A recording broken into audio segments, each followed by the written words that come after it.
podcasts you love. Sorry. Ask me next week. Podcasts you tolerate. Yes. Podcasts I love when Tom does them. Burn. Sick burn. Sick burn. I can smell the sizzle. Burn. I meant me, and you know it. Let's see. Hold on. I gotta remove a block because I'm excited you're going to be there. You're the kind of person in an audience that will put me at ease. Oh. Oh, there's Jen. I'm Everything's excited. fine. Hold on, wait. Now I'm hearing both of you. Oh. Who's the other you? You mean John? Double audio. Oh no. I'm only hearing everyone once. John, are you hearing me twice? No, I'm just hearing you once. It's there. That's better. There's nothing worse than hearing your own bad jokes back at a 40-second delay. Oh yeah. All right. No. Let me start recording audio, and then we can go. All right. All right. You have the con. Here it goes then. John, you're all set? We're good? Yeah, let's go. All right, let's knock it out of the proverbial park. It begins in a 3, 2, 1. Daily Tech News Show is brought to you by me. Oh, thanks, me. If you also wish to bring it, go to patreon.com/acedetect. That's patreon.com/ACEDTECT.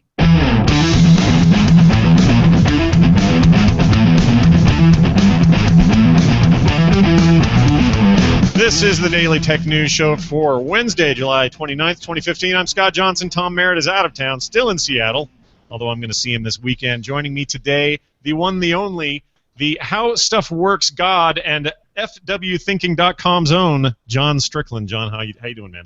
I'm doing great, Scott. Fantastic to be on a show with you again. It's been a long time. I feel like it's been ages, and that's too bad because when we're together, stars fall from the sky. Magic happens. All those things are true. Yeah. But thanks for joining me. I'm usually the regular dude here on Wednesday, and with Tom out of town, before I knew who I was going to get, there was a little bit of nervousness, like who am I going to be matched with today? And it turns out it's my old pal John, so it's all good. Everything's good in the world today.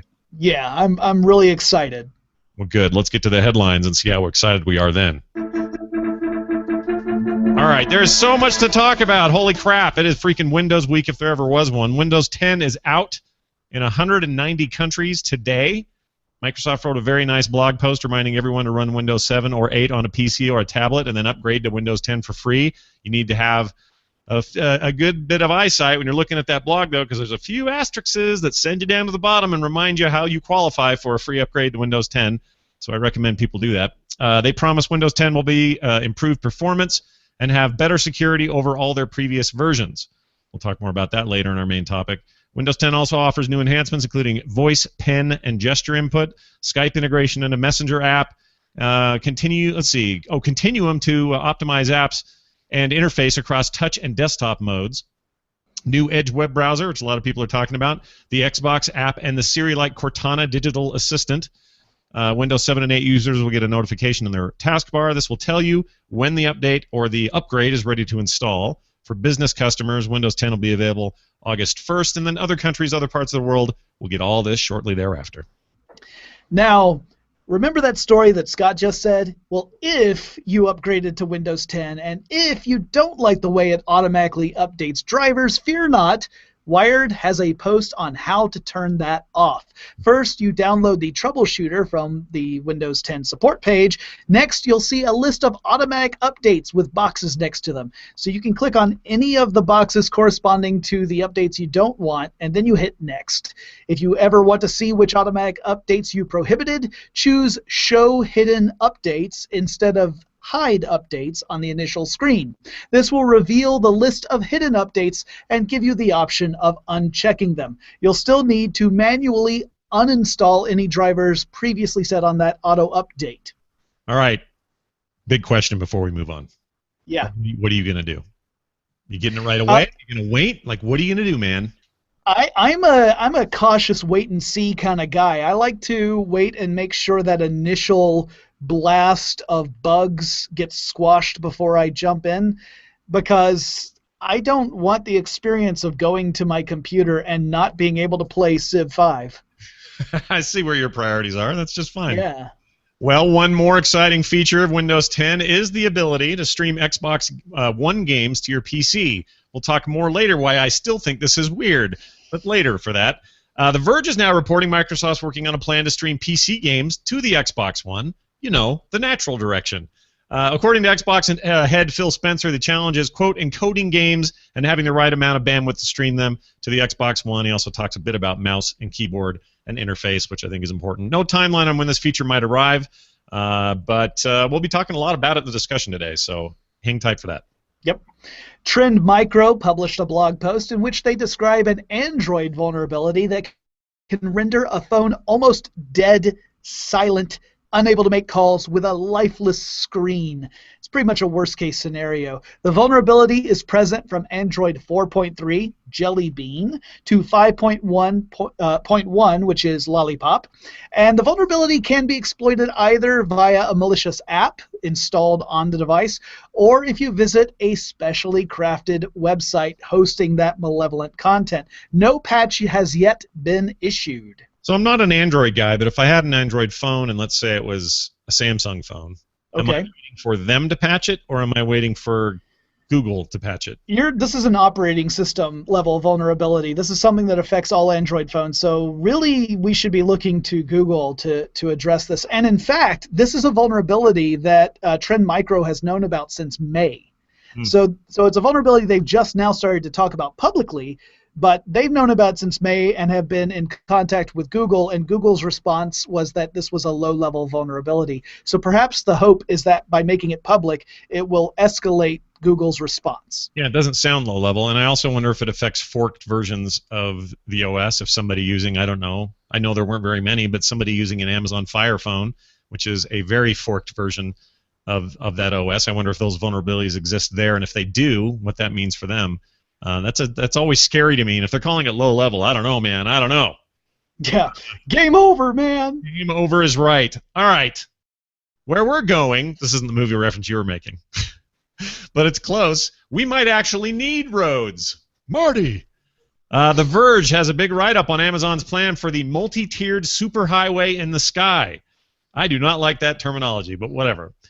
One in which all drones flying above 200 feet would have the ability to sense, communicate, and avoid other aircraft. Why does Amazon care? Because they want to ship you stuff that way.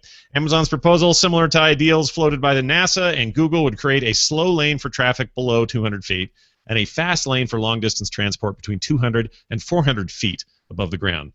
Attitudes between 400 and 500 feet will become a no-fly zone, and everything above that is already against FAA regulations for hobbyists, so we couldn't go up there if we wanted to unless they made drastic changes to those rules. Amazon also imagines a central command and a control network similar to the FAA air traffic control that takes in data about the position of each drone and then shares it with the other vehicle connected to the network. In other words, the idea would be the entire swarm would not only be self-aware, but aware where all other drones are at any given time, and therefore police itself so that nobody crashes and loses my copy of whatever book I ordered.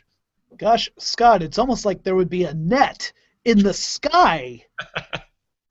A sky net, if you will. Oh no! What have you done? That's a terrible idea. We can't go that way. I figured we're just making movie references at this point. Well, Tom and I had a conversation a little bit on the show a few Wednesdays ago regarding Amazon's desire and ability to ship stuff to us, and there's a lot of upsides to that. Mm-hmm. Getting it quicker, having it come straight to the door. You didn't have to have a truck get lost in traffic and have it come late. Like, there's a lot of things that this seems like that addresses. But nobody's given me a good reason to believe that the punk 15-year-old on the street over from me isn't going to try to BB gun that thing every time it comes near my house. Yeah. I have a lot of questions about these UFOs coming over into the yard to bring me my stuff and not having somebody mess with it, steal it, take it, shoot it out of the sky before I even get it or whatever. And I don't hear anyone talking about that stuff. So, seeing the recent news about drones interfering with rescue operations as well, there are a lot of questions that have to be answered, and some of it could be done through policy, like what the story is covering. But honestly, without having all those drones already in the air, it's very difficult to predict exactly how things are going to go. And my worry is that by the time we figure out, hey, this wasn't such a good idea, it's already too late. Yep, that's a good point. But moving on, some Ouya news from Polygon. Earlier this week, Razer announced that it had purchased Ouya. Now, the games company says it will pay more than $600,000 potentially owed to indie game developers as part of Ouya's Free the Games initiative.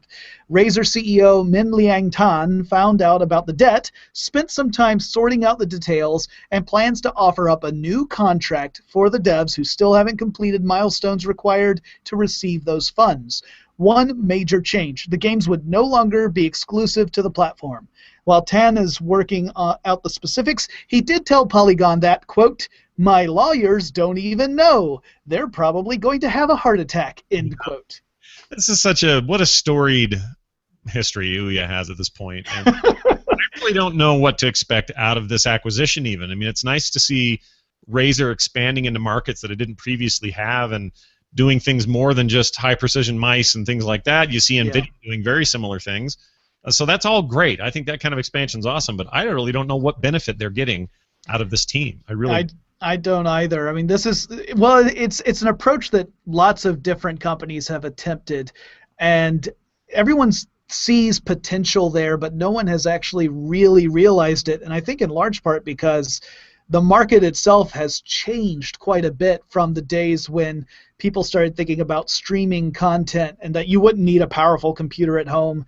The economy has changed. Lots of things have shifted since that time that make it less of an important initiative, right? The people don't see the value in that as opposed to owning the device that's capable of playing all the games natively in your environment. Yeah, and like I said that day, it was going to be like if the Diamond Rio was before the iPad came, or the iPod rather, and that's exactly what's happening here. In other video game news, CNET, our friends at CNET, report that Nintendo has lost, or excuse me, they haven't lost. They have sold their 10 millionth Wii U during the quarter ending June 30th.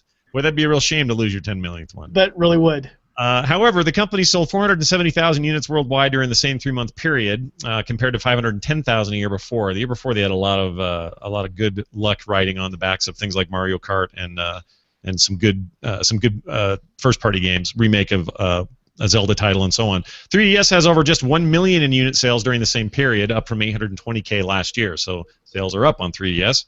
On the software side, Nintendo saw Wii U game sales jump year over year from 4.4 million units to 4.6 in the last reported quarter. You could probably blame a lot of that on Super Smash Brothers.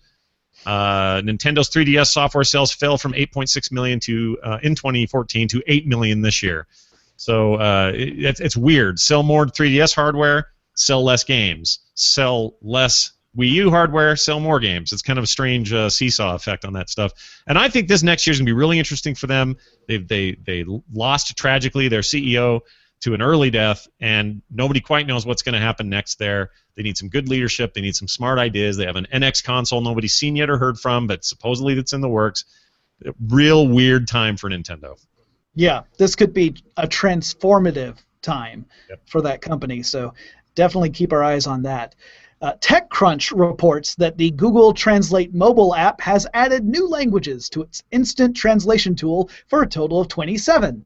Just point your camera at something written in English, French, German, Italian, Portuguese, Russian, Spanish, Bulgarian, Catalan, Croatian, Czech, Danish, Dutch, Filipino, Finnish, Hungarian, Indonesian, Lithuanian, Norwegian, Polish, Romanian, Slovak, Swedish, Turkish, or Ukrainian, and the app will translate it into your language in almost real time. The app is rolling out over both iOS and Android. Isn't there an app that did this a few years ago with just, There have been a few that have done this, but obviously the languages are limited, and it's one of those things where certain languages get translated faster, so the capability is made faster.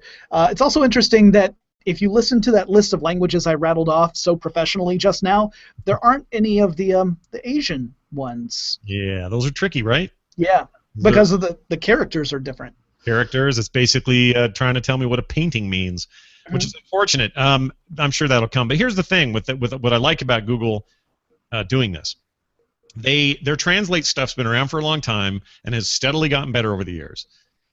Just from basic stuff in the early days of 2005 or 6 to what it is today, which is pretty dang good at doing what it's doing. And on the other hand, they've had visualization software that takes photos and says, I know that's a box of tissue, and I'm going to tell you that and then search for it and get you the best price on it. They've gotten good at that. This sounds like a combination of those two things and can only speed up the whole Skynet problem you were talking about earlier.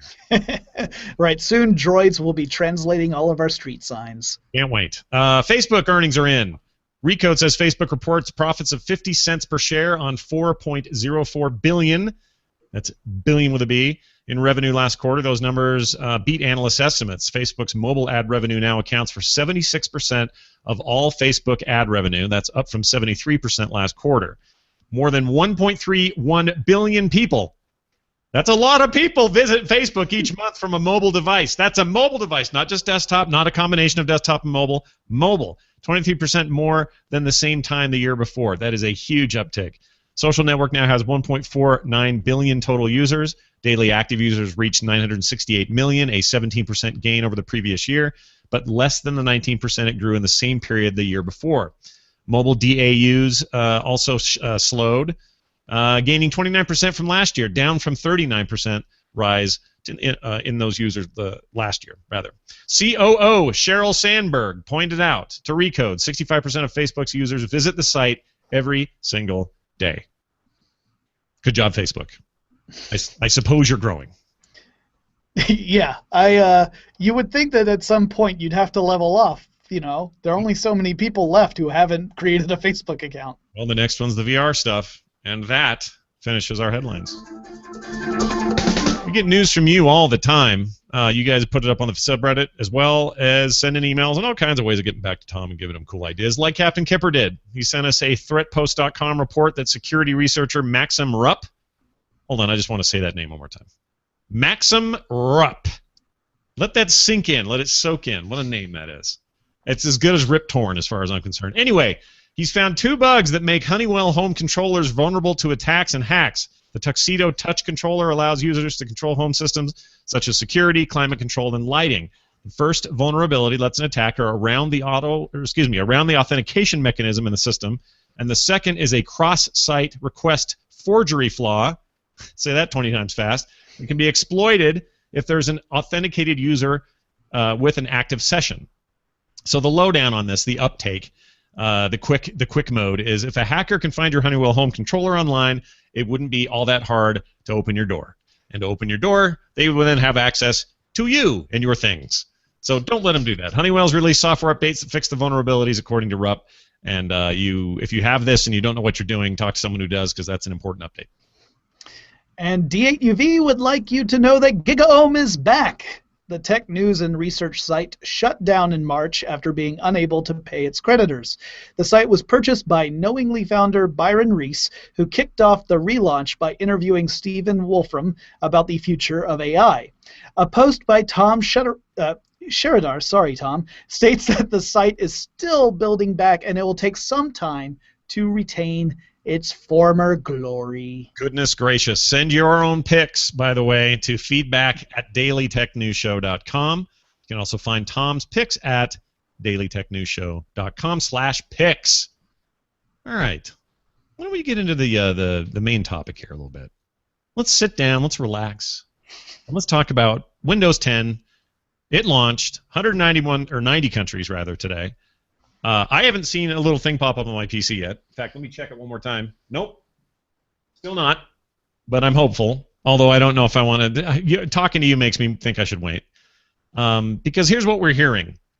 Well, first of all, this is the first thing we heard. Here's their hot new slogan. You ready? Here it is. Let's upgrade the world together. How will you upgrade your world? Now, there's more to that than just that's our Windows slogan. That's them also saying, go. It's a lot of pure hype, but it's a lot of go out into the world and improve things and filter people's water and help grow a goat or whatever to improve the lives of those around you. Oh, and then upgrade to Windows 10. You know, Scott, I'm pretty sure that they were considering put help grow a goat on the box. But it was struck down at the last second. Yeah, they weren't. Satya Nadella was like, "Come on, guys, a goat, really?"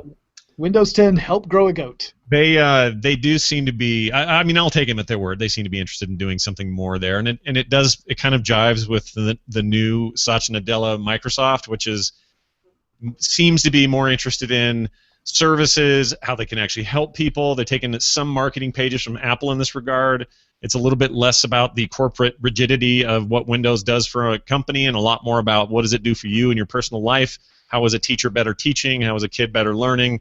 I don't really have a problem with it. I mean, I'm being a little snarky about it, but they all do this.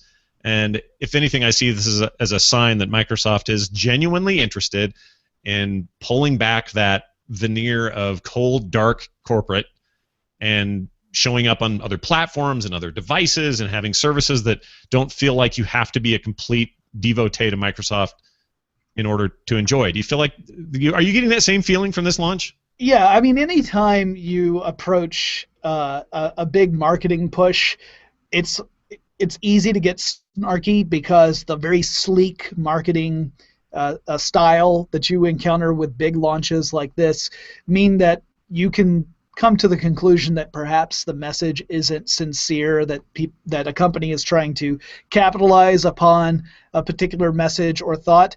But I honestly think that there are plenty of people at Microsoft who sincerely do believe that computers, I mean, it's clear computers have transformed our world. Without computers, our world would be very different from what it is now. They've opened up lines of communication and productivity that were impossible to realize before computers came around. So I think that there really is sincerity behind the belief. It's just the presentation is a little ostentatious. Yeah. So you might not think it's sincere. I don't think that.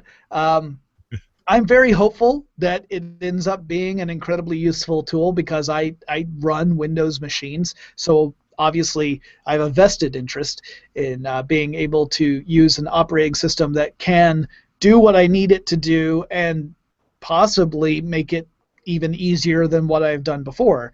I always get cautious about these things because there's always a learning curve when you transition from one operating system to another. Well, Peter Bright at Ars Technica says it is the best Windows version yet, saying that of 10, but he does add the caveat once the bugs get fixed, and I'm hearing that a lot today, that there are some bugs, not necessarily showstopper, destroy everything, oh no, what have we done kind of bugs, but more bugs than, say, the launches of 7 and even 8, although you could argue 8 was maybe a bug in its own right, but there's more of that snark. But it's the first version I've been this excited about a Windows update in a very long time, and I think even with small bugs, I'm going to be okay with it. And you know those things will get fixed, and it'll be pretty quick.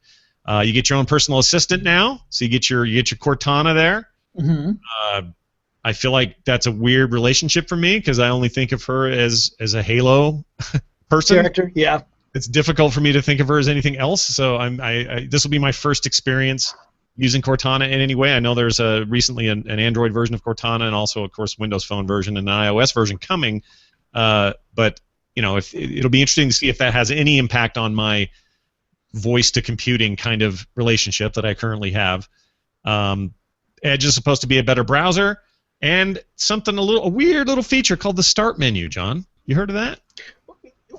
Wait, I'm sorry, a Start menu? Yeah. I don't want to blow your mind or anything, but way back in 1995, something called the Start menu, which became kind of synonymous with Windows users as the thing they use to do things. Like it became the most productivity-based function of Windows for a lot of people, and we had they used the Rolling Stones song "Start Me Up" as their promotional material back then. Yes, they did. That was the song that promoted the Windows, was "Start Me Up." It was a big deal. Yeah, and they had the huge Start menu or the Start button thing in the middle of that commercial, and they really focused on it. In Windows 8, they got rid of it.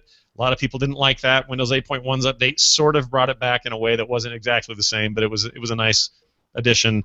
This appears to be more like what you're used to, but also has its own set of quirks. And the reason I'm focusing on this is I just think it's an important feature of the OS, or it's one of the big ones that was criticized so much with 8. And to have it back in 10 is exciting, but right now the way that stuff is indexed is kind of out of control. You'll get like 500 entries, and it's a little tricky right now to go through it and figure it out. The reviewer, Peter Bright, also suggests this, that at some point they'll update that and make that a little bit more usable, but it's still the step in the right direction. Mary J. Foley has written up a non-reviewer's review of Windows 10. Here's some highlights. Likes the start menu, or likes that the start button and menu are back, although she would like more customization. It's interesting. It feels like Microsoft's gotten further away from customization. Do you think they'll let us start messing with UI elements and putting our own icons in again? And I mean, I know some of that stuff's kind of easy, but it seems like since Windows 8, it's less friendly to those that want to come in there and make their own kind of custom UI experience. I think there will at least be some level of customization. I'm not confident that it's going to be a return to earlier versions of the operating system, but I think the message was received loud and clear that Windows 8 was a bold but misguided choice, that the approach to go such a dramatic divergent path from what had been done before was probably something that the company needed. It's just unfortunate that it didn't work out, that they had misjudged how important certain elements would be, that the tablet style of navigating through a computing system would not necessarily translate over as easily to a laptop or desktop mode. Like, I have a Windows 8 machine at home because I purchased it, and that was the operating system that came on it, and don't have a touchscreen monitor, so guess what I do? I use the desktop app so that I can navigate through everything, because navigating through the tiles on a desktop computer with a mouse and keyboard is not intuitive to me. Yeah. Also, I'm old. I wasn't going to say, but sure. Mary's final verdict, she likes the Edge browser. She likes a lot of other stuff. Her final verdict kind of goes like this. She likes Windows 10 more than 8 or 8.1, especially that now she's got it on a laptop, so her portable world has gotten better, but says she is not quite ready to install it on her main production machine. And that would be the only thing I would say out there, is if you've got a machine that you rely on every day for very mission-critical tasks, probably not the one to do right away. Give it a month, give it 30 days, give them time to put out some hot fixes and patches. Like anything, video games, whatever. If you've got to have it day one, then you know what you're getting into. But if you can wait, and those things are mission critical, give that stuff a little bit of time. Also, kind of came out at a similar time. They're working on ways to switch, or not switch, but get games from your PC to your Xbox, or as I would like to say it, the way it was supposed to be in the first place. So a while back, and at E3, Microsoft announced we will be able to stream Xbox One games to the PC. And I was kind of scratching my head over that, because first of all, if it's a third-party game that's available on both platforms, you would want the PC version because you're going to get better fidelity and higher-end stuff with that. That's just the way it is. It's fine. It doesn't mean it's a bad console. It just means, why would you do that?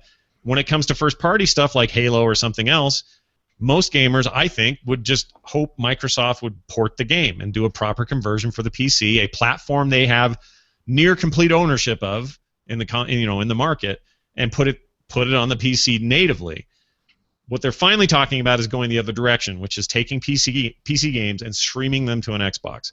This isn't all that different, for example, than what the Steam boxes will do this fall. It's no different than I just have it right over here, a brand new NVIDIA Shield TV, which is based on the Google TV platform. That lets me stream Steam games and all of my PC games directly to that box via Wi-Fi with zero lag. It looks amazing. It's really well done, well implemented.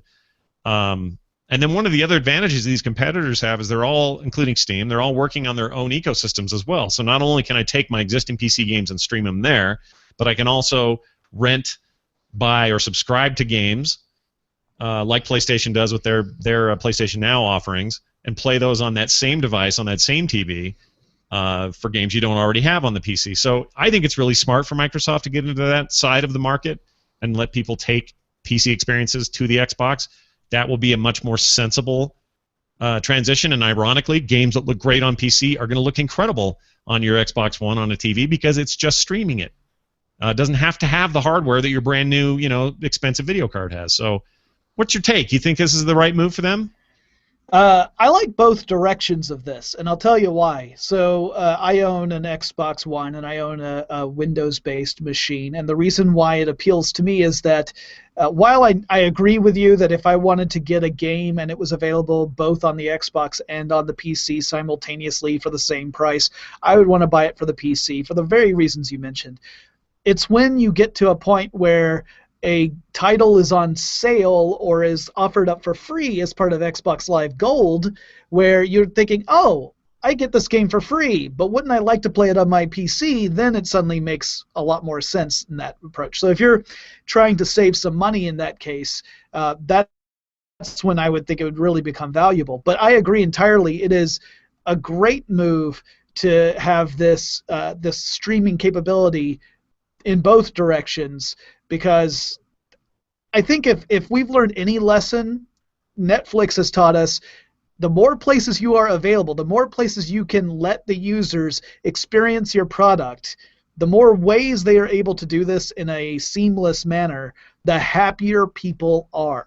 Yeah. And it's when you start compartmentalizing that people ask questions like, well, why is it this way? So I think this makes a lot of sense. Yeah, I do too. And one day On Live will be remembered as innovators, I'm telling you, because this was their stuff, man. This is originally their thing. They just didn't know how to market it, didn't have the money to do it or whatever, and now everybody's getting in on it, and that's just going to be the way it's going to be for a while. I do think Microsoft, before we finish this out, needs to clear up a couple of things. One thing, Phil Spencer says in that Verge article, quote, "We understand if you're going to be going PC to Xbox, we need to get the keyboard and mouse working completely so you could play those games."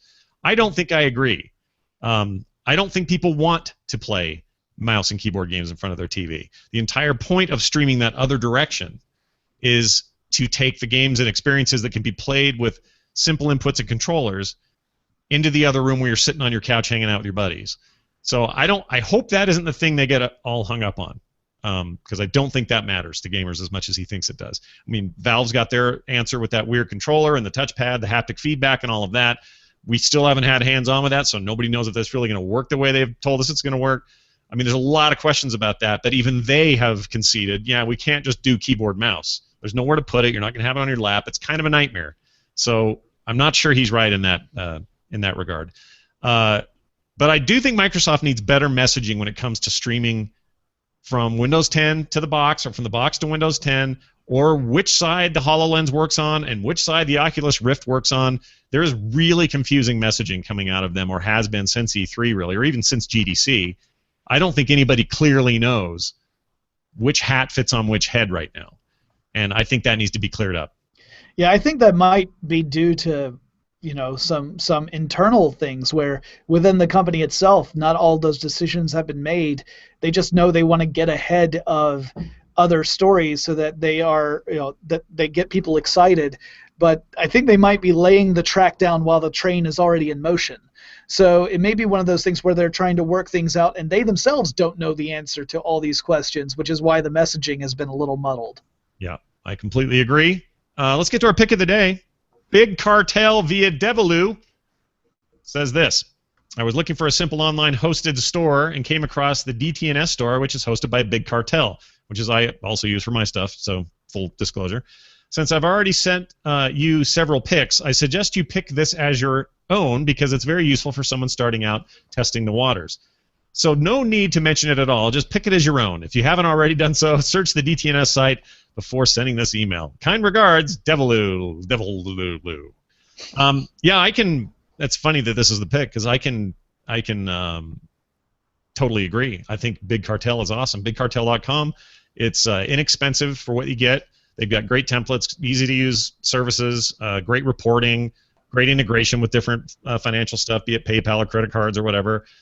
We moved to that probably for Frogpants, I don't know, a couple of years now, and I've never looked back. It's been awesome. So great pick. And they're not sponsors. That's how much we like them. We're just saying we like them. So go check those out. Send your picks to Feedback Daily Tech News Show. I did that wrong. Feedback at dailytechnewsshow.com. And as always, like I mentioned before, you can find Tom's picks at dailytechnewsshow.com/picks. Jonathan Strickland, you're not coming to Nerdtacular, but you're here. So you have a chance to tell us what the hell you are doing so people know where to go and find you and see all your cool stuff. All right, so for my official work cool stuff, go to howstuffworks.com and fwthinking.com, or watch Forward Thinking on YouTube. That's where I talk all about cool future stuff. I love what I do, and I'm really proud of this show. So if you haven't checked it out, go see it, leave some comments, subscribe to the channel if you like it. That'd be awesome. Follow me on Twitter. I'm John Strickland. And then if you're really, really into Dungeons & Dragons, I just launched a D&D podcast called Check for Traps, which is really weird. Check it out. Love that name. It's an awesome. Yeah. Very exciting, and we'll miss you this weekend, dude. I wish I could be there. I really wanted to be. Please give everyone a ginormous hug from me. I will. As soon as I see Tom, I'm going to squeeze a little toot out of him in your name. So please do. Tom and I and Veronica Belmont and Patrick Beja and a lot of DTNS folks, including Jenny Josephson, will all be at Nerdtacular this weekend right here in Salt Lake City. This fun begins Friday at 10 a.m. Mountain Daylight Time, and if you want to catch all of it live, every room streamed, both audio and video, go to alphageekradio.com. There'll also be links off to that at frogpants.com/live. And that'll take you to all the live stuff. So we're going to be live recording all the major panels that are happening through the entire weekend. Jeff Kanata is there. Anthony Carbone's there. Chris Metzen from Blizzard is there. It's an insane time, and we want to share it with you. So go check it out live if you're not there in person. And if you're there in person, come find us, say hi, and let's hang out. Oh, gosh, I guess that's it.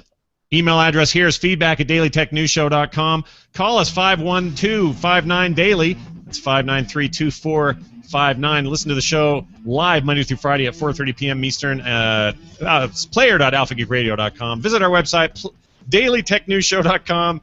It's going to do it for us. Thanks for being here, and we'll see you next time. This show is part of the Frogpants Network. Get more at frogpants.com. Diamond Club hopes you have enjoyed this program. There you go. Oh, that was a great show, you guys. Thank you. A million thank yous. I get a little flubby on other people's... I should have just read it. It's dumb. And also, sorry for making you read the pics twice. No, it's fine. When I saw the second one, I went, oh, I'll do that again. Why not? No, it was really stupid. It was that I was going to give you language about the subreddit. Oh. And I was like, we have that written, and I just ran to the thing that was written. You may be familiar with the state of the brain that I'm in right now. Not a problem. Last time Tom had me read an email twice, so it's well, we liked it so much, we asked for it twice. Sure. Tom, he usually makes me read the email from whichever user has the most difficult handle. Yeah. Like one that was clearly never meant to be spoken aloud, much like Cthulhu. Yeah, or I always get the user or the emails from people who had just terrible grammar or not enough punctuation. I think Tom says those for us. It's his little his little joy. Well, I think that went all right. Oh, it went so great. It made me so happy. I will, Scott, need your copy of it because another hilarious thing my brain did was when you read the pics the first time and I realized it was wrong, I actually said, and I was muted on the show, but I said, oh, God damn it, Jenny. And I realized I was also recording my microphone. Ah, crap. I wish I had that version. That's funny. Because it was just me, like, muttering to myself, so, like, all over the show is just me muttering. Yeah. So do you want the raw AIF or WAV or do you want an MP3? Maybe a whatever. If you want to send it for faster sending, an MP3 would be fine, and then I can unpack it. Or if you want to send me a WAV, that's awesome too. Let's see. The WAV is going to be. I'll tell you how big it is. No. Got that? So, I spoke too soon. Yeah, it's almost a gigabyte. So you probably want. Just send me the MP3, and then I'll do with it what needs to be done. All right, I can do that. Oops. Got all recorded, everything. Well, let me just test something. Those two things. Yeah, it worked. Yeah. I mean, mine will still work, and I'll just take my stuff out. But if I could have one day of not actually editing the inner content of the show, that would be amazing. Wouldn't that be nice?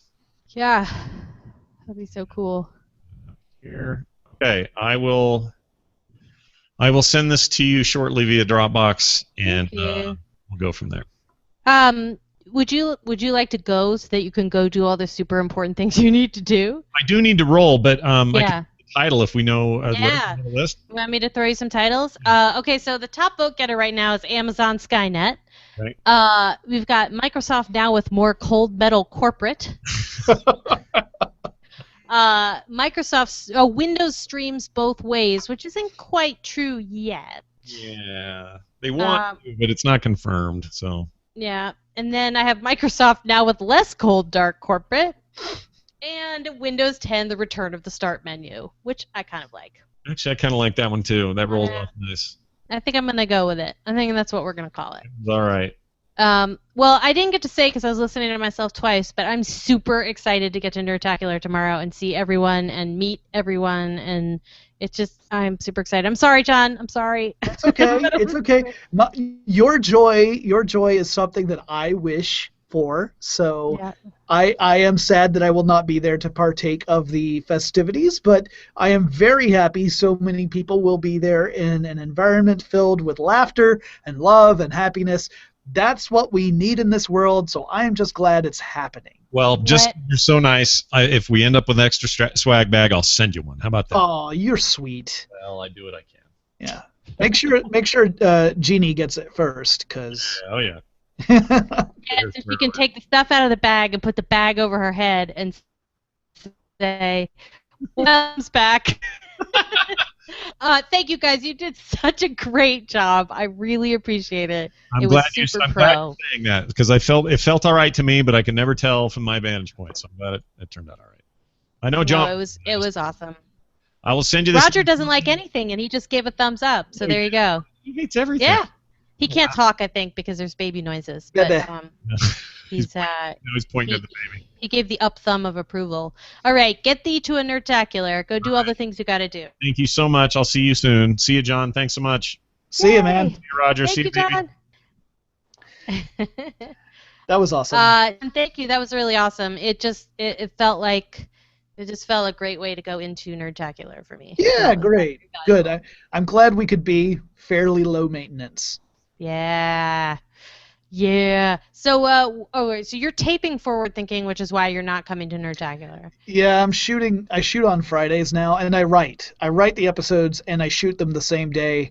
And we've been ramping up production, so Fridays are pretty much, at least for the foreseeable few months, are going to be pretty hairy. We might eventually examine different days to shoot instead of on Fridays. Originally, we shot on weekends, which was even worse. Oh yeah. Where because I would work a full week, and then on Saturday I would be in the studio from usually 8 a.m. till about 4 or 5 p.m. just shooting over and over. And that's not cool because that takes away your weekend. Well, and at least Saturday is shot because getting your energy up, your enthusiasm, and I don't use a teleprompter. So I'm delivering these forward-thinking, really dense scripts without the use of a teleprompter.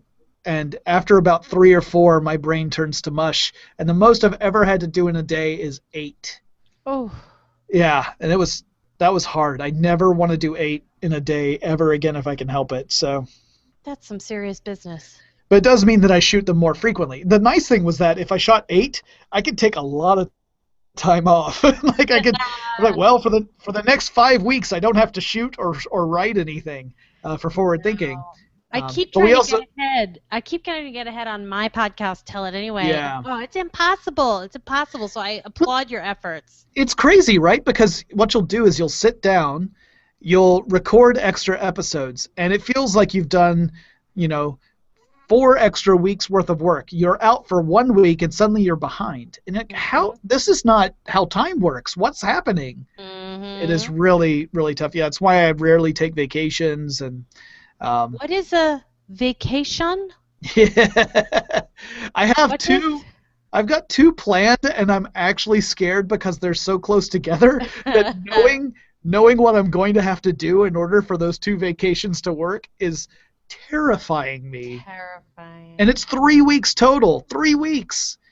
That's 6 episodes of tech stuff, 6 audio podcasts of forward thinking, 3 videos of forward thinking. Oh, it's just gonna be. It's gonna be a rough time. Yeah. Well, thank you so much for being here. It was Thank you. super awesome.